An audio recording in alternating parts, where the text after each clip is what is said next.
morning mga katribya, welcome po kayo sa aking YouTube channel. Ngayon po ay papanibago po tayo ulit ng pag-aalaga. Ito po ay magiging third batch ng ating pagsasabog ng abono.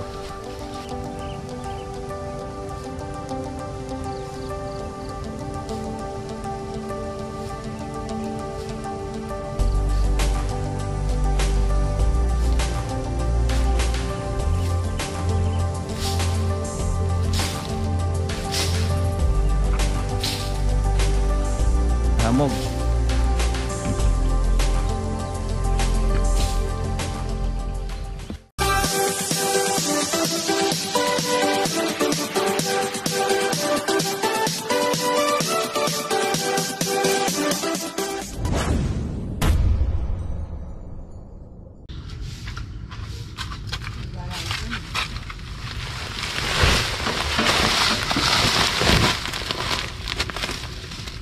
Good morning mga katribya, welcome po kayo sa aking YouTube channel.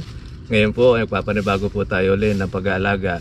Ito po ay magiging third batch ng ating pagsasabog ng abono.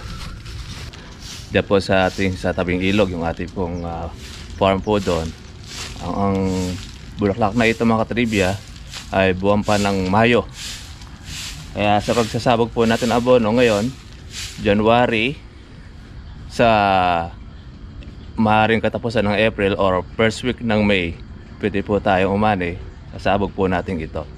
Ngayon may bunga po yun sa ating kalamansi, pero mapipitas na po yan, tapos mamumulak ulit ng panibago. So mga katribya, samahan nyo po ako uli doon po sa ating pagsasabog ng abono para sa another batch uli ng ating pong pag-aalaga. Hey, let's go mga katribya, para po sa ating maaksyong umaga, pagsasabog ng ating abono para sa ating pangatlong batch ng ating pag-aalaga ng kalamansi.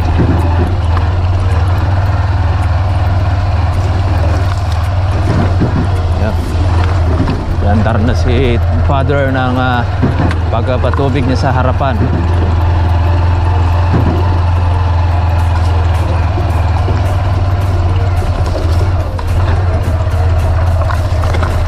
Kabila ay maagang nagsipag-spray ng kanilang kalamansi.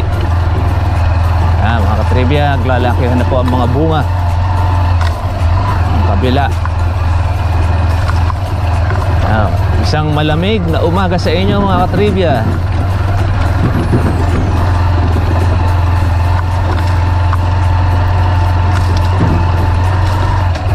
Para pagkatapos po natin ng magsabog ng abono, ay patutubigan na po yan ng ating kasamang si Bernabe, ang ating kalamansi, para po siya ay matunaw. Medyo malaki-laki mga katribya yung budget po natin ito. 3 bultong abono para po doon sa ating kulang 300 na puno.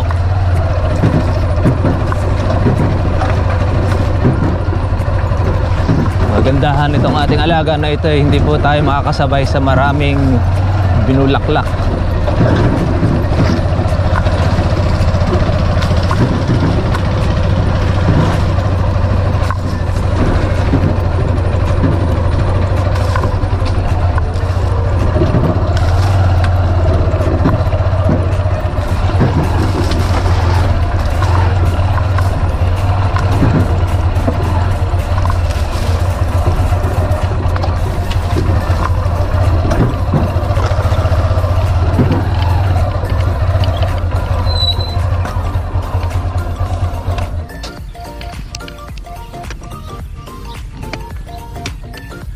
Ay mga katribya, dito na po tayo sa ating pong kalamansi. Ito ang ating sasabugan ng ating abono.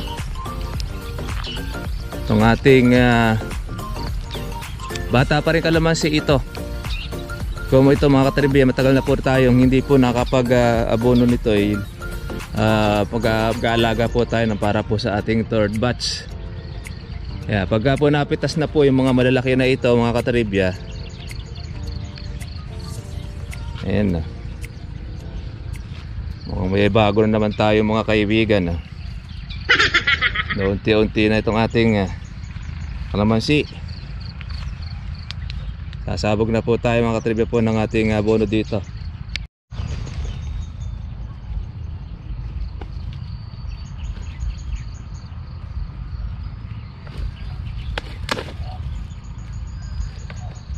Wala tayong kutsilyo mga katribya, pwede po ito pambukas ng ating sako.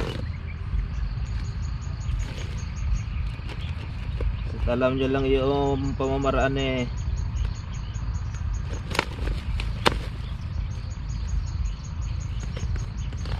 ka mahihirapang magbukas dito. Pero nung una tayo yung nagbubukas nito mga katribya, hirap na hirap po tayo magtanggal ng tali. Siyempre pagka po baguhan talagang hirap. Pero pagka lagi mo nang gawit, ginagawa natin dito, madali na lang. Lalo na po doon sa ating mga bagong katribya na bago pa lang mag-i-start ng pag-aalaga ng kalamansi. Kaya mahal po ang budget po ng ating abono. Obligado po natin sa bugan ng ating abono ito para po labasan po ng bulaklak. Ngayon meron po sa atin nag-suggest kung po pwede ba yung vermiculture o yung tae po ng bulate. Wala pong problema kung sa inyo ay subukan po ninyo, i-try ninyo. Ito kasi sa amin ito po na rin halos po yung hiyang at mas mabilis po na magpalabas ng bulaklak. Hindi pa natin na-try po yung vermiculture kung yun ay okay na sandali ka agad maglalabas ng bulaklak. Pero ito subok na para hindi po masayang naman po yung panahon ng ating pag-aalaga. Siguro kung talagang hindi na ako magtutuloy-tuloy na po itong pagtaas ng abono, gagawin mo natin mga katribya na i-try natin mga organikong nandyan ay available na sa atin at medyo mura. Pero ito, for the meantime, ito muna po ang ating pakakain sa ating pong kalamansi.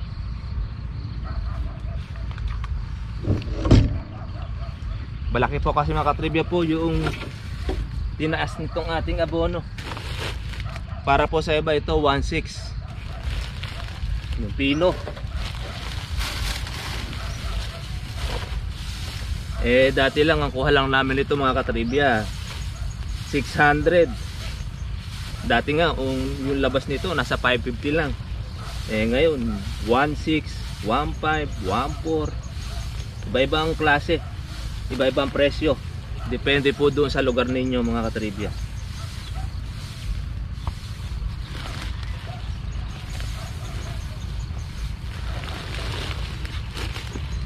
Dinabihan na po natin mga katribya po yung ating lagay dito para po malasahan po ng ating kalamansi. Ganoon kasi pagka magpapabulaklak tayo, di pwede po yung unti-unti.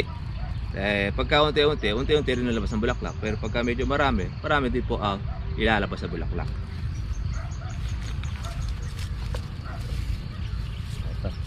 Ito ang ating tali.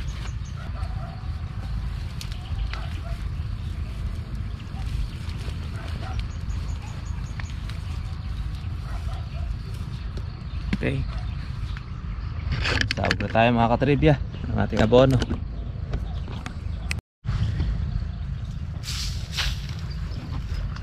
Pagka ganito po mga katribya, malaki na po ang kalamansi, pakalat na rin po yung lagay. Ayun, iwasan po natin mga lagyan po ng ito, meron tayo maliit, di gano'n lumaki. Iwasan natin lagyan po yung dahon, lalo na at basa yan dahil sa hamog.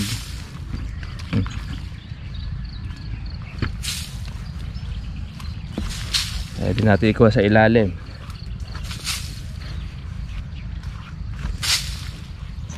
Pag maliit ang kalamansi, pwede pong pabilog. Ngayon ito, hindi na po muna natin mariresyo kung ilan yung ating mailalagay na kilo. Dahil basta yung 3 bulto ating uubusin dito sa ating kalamansi.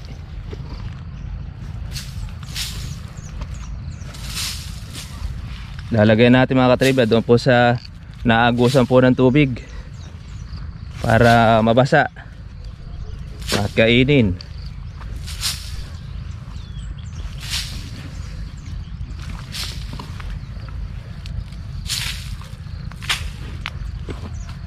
Lalagyan yung ating plastic. Kailangan kasabugan po natin ng abono mga katribya.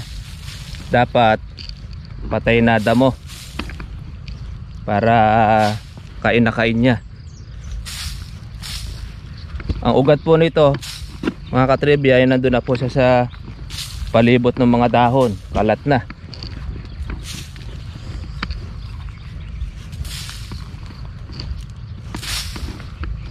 Kaya panibagong batch po ito ng ating pagpapabunga.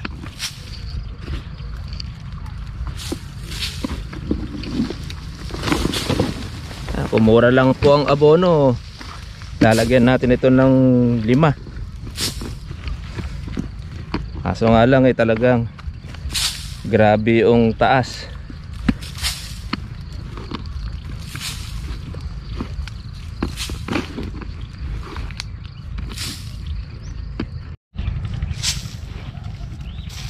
Mga katribya, depende po yung ating bunga ng kalamansi sa dami po ng bulaklak at syempre sa inyo pong pag-aalaga. Pagka po maraming bulaklak at maganda alaga, maraming bunga. Syempre, pang suporta dyan mga katribya, ito pong ating pag-aabono. Kaya natin kailangan ng abono para hindi po malaglag ang mga bungang maliliit po na yan, no? Marami rin yan mga katribya. Kaya natin naglalagay tayo ng abono pang suporta sa kanya. Sa mga katribya natin, gusto natin po yung monthly po ng ating pag-harvest. Every 2 months ang paglalagay nito para continuous po ang pamumulaklak. Yun naman pong pag-i-spray, basta't pagka meron pong bulaklak, twice a week. Gayan po ay buko na, mga gamais, pwede naman mga katribya na yan ay weekly. Regular yon. Hindi tayo papat lang. Pag pumatlang tayo mga katribya sa ating pag-i-spray, useless ang inyo pong pag-aabono, ang inyo pag-aalaga. Yeah. Doon na po kayo mga katribya matatalo sa gastos.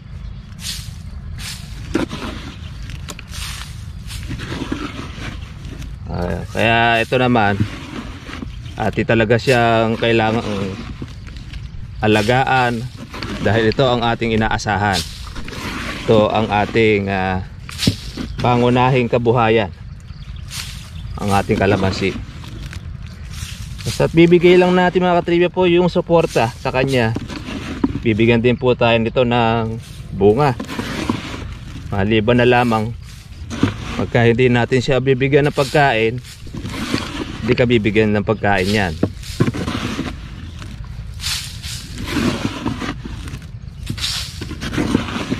Lagyan natin itong papaya natin. Yan, nakaharvest na tayo mga katribya sa papaya po natin yung ating red lady papaya.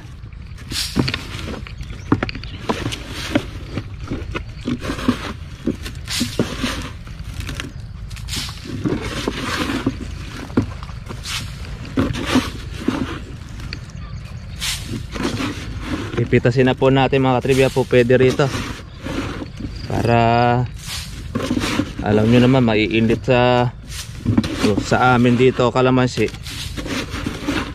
Hindi pinatatawad, hindi mo naman mahuli. Mga madudulas, parang mga palos. Pagka naman nahuli, sobrang babait. Lahat ay pinangako na hindi na uulit. Pero wag ka, pagka pinatawad mo, ayan na lagi.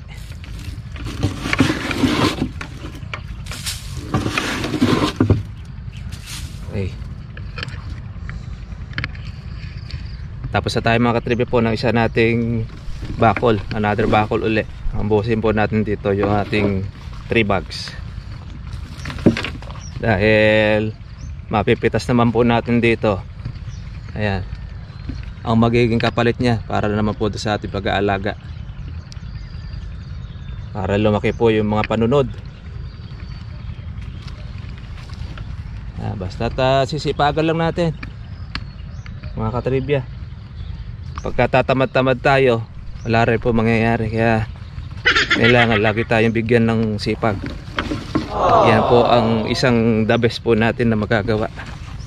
Pagmahal po ang ating abono, siyempre mahal ang ating pang-alaga, kailangan natin ng doble sipag.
Ayan mga katribya, nakalaylay na po itong ating kalamansi.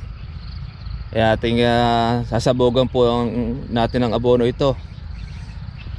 Ayan, pitasin na rin ito. Siguro pagkapatubig atin na po siyang ipatitira. Meron na naman tayo ulit mga katribyang nararamdaman dito na isang malikot ang kamay. Siyempre ang tulonggis hindi po talaga nawawala. Ang kawatan mga katribya hindi natutulog. Kaya kung ang balita ay hindi natutulog, ang mga tulonggis din hindi rin po natutulog. Papapitas na po natin para po yung lalabasan ng mga katribya ng bulaklak, yung po mga pinagpitasan.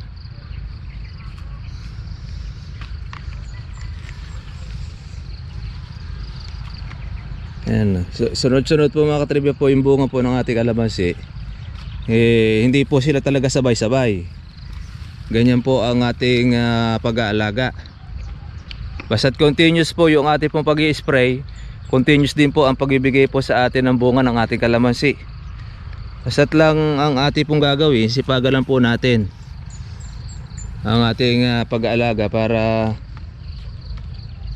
yun, hindi po tayo mapatlangan ng ating income, pangangailangan. Siyempre, talaga pong ganon, mayroong pagkakataon talaga na ang kalamansi natin ay matatapat sa mura. Pagkakataon naman na matatapat po tayo sa mahal. Ang importante dyan, meron po tayong panunod na palagi para monthly meron tayong inaasahan. Ganyan lang po mga katribya ang buhay po ng mga magkakalamansi.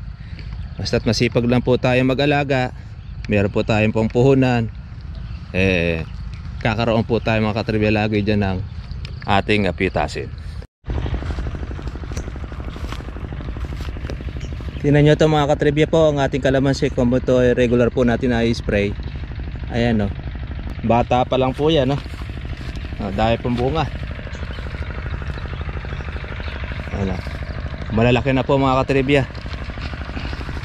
yung ating kalamansi. Kukunin na po natin dito yung lahat ng mga pupwede, kasi kagaya niya no, pagkapatubig nito, para lang po tayo ng isang araw kung kasi siya putik, pwede po natin ito papitas na. para hindi po tayo maunahan ng mga mandurugas. Ayan, lalaki na po ng bunga, oh. Ayan. Palagay ko baka siguro yung aking kaibigan dito nanonood ng ating vlog, kaya pag nakikita yung kalamansi natin ay malaki, meron na naman siya uling target. Palagay nyo kaya mga katribya, di kaya nanonood ng ating vlog yun, kasi alam niya yung galaw natin kaya lang, ayan ang mga bunga natin. Kaya lang mga katribya, wag lang siya pahuhuli. Pagka po nagpahuli siya rin. Ayan, mahahayag po siya mga ka-farmers. Yung ating kalamansi, ito sinabugan po natin ng abono para itong mga gahulin na ito mabilis lumaki, pati rin po yung mga maliliit na mga buko. Kumbaga pagpapakain po natin sa kanya sa ating pong bunga. Kaya lang, ito pong mga malalaki na ito hindi na po makakain po noong ating abono. Ang makakakain na po dyan yung pong ating mga gahulin, yung mga maliliit. Tapos yung kanyang sobra naman dyan, kung siya po ay medyo natigang, mamumulaklak po yan ng panibagong pagbulaklak. At pagka nagbulaklak mga katribya, panibago uli yan na ating pag-aalaga. So hindi na po matatapos ang bunga ng kalamansi natin, tuloy-tuloy yan. Basta diretso lang po mga katribya ang ating pong alaga. Ngayon nakahutok po yung ating kalamansi. Nagtira tayo mga katribya po ng ating kalahating bag para naman dito sa ating bata. Ayan, sasabihan ko na lang po yung ating katribya na bago po patubigan, sasabugan muna natin ng abono. Ayan, nakakatawa naman mga katribya po bunga ng ating kalamansi. Sulit naman. Hindi po tayo talo dahil dito kita. Tsaka kasi ako mga katribya, siguro masasabi natin ito na po yung ating pinakamatipid na gamit. Dahil unang-una, gamit natin chargeable, hindi po power spray. Minus po tayo sa gamot, minus din po tayo mga katribya po doon sa ating paupa. Kaya lahat ng ating pong trabaho, ayan mga katribya, magiging neto na natin. Kaya yung mga bawat napipitas natin na ito mga ka-farmers, yan ang magiging pang-alaga at pang-suporta lang natin dito po sa ating pong mga bunga. Ang magiging kita na natin yan mga katribya, yung mga susunod po nito. Kasi ito, yung mga bunga na ito, bibili po natin uli po ng abono para po doon naman sa kabila sa ating 8 years. At paano, sabugan po natin ng 2 abono para po lumaki po yung mga buko, tapos magkaroon uli ng panibagong bulaklak. Kaya ang kalamansi, napakasipag po niyang mamulaklak sa tag-araw. Napakasipag din po niyang malaglag kapag hindi inalagaan. Kaya habang ang mga buko, yung pong mga maliliit mga katribya, ay hindi po nagtutuloy, mapapalitan at mapapalitan lagi po ng bulaklak, basta't lagi po ninyong tinutubigan.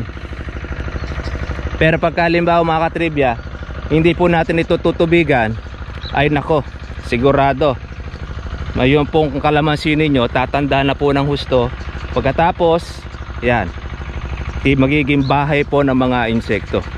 Kaya kadalasan mga ka-farmers, yan po ang lagi nating sinasabi sa ating mga katribya. Sa tuwing tayo po ay mag-aalaga, tuon po natin ang ating puso. Tayo po ay maging seryosong pag-aalaga. Ayan, nadaan po mga bunga.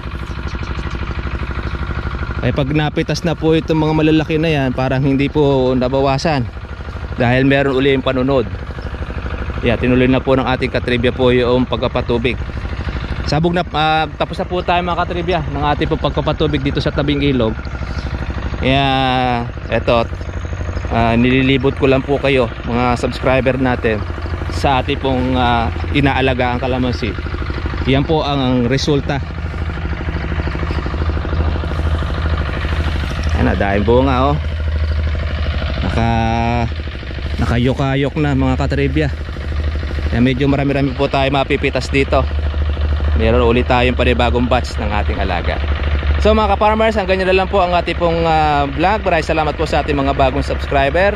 Tuloy-tuloy lang po ang ating pong alaga kahit sa kabila po ng pandemya, kahit sa kabila po ng mahalang abono. Lagyan po pa rin natin kahit po papaano para ang ating pong kalamansi, diretso rin po ang pagbibigay ng bulaklak. At ang mahalaga po dyan, mga katribya, suportahan natin palagi ng pang-insecticide. Dahil ang buhay po ng bunga, ang buhay po ng mga bulaklak, nandyan po yan sa insecticide, sa abono, sa tubig, yan. At marami pang iba. Basta't, lagi lang po kayong lulusong sa inyong kalamansian para tingnan kung ano ang problema. Kayo na po mismo ang magiging doktor sa inyong kalamansi. So, mga katribya, hanggang dito na lang po tayo. At gaya po ng dati, ako po si Kuya Berhel Bunag at lagi po natin tatandaan, karunungan at ang kaalaman, may katumbas sa kayamanan. Thank you for watching. God bless all. Kita-kita lang tayo bukas para pa sa susunod po natin vlog. Bye-bye. Medyo nabubulol na po tayo mga katribya. Bye-bye. God bless all.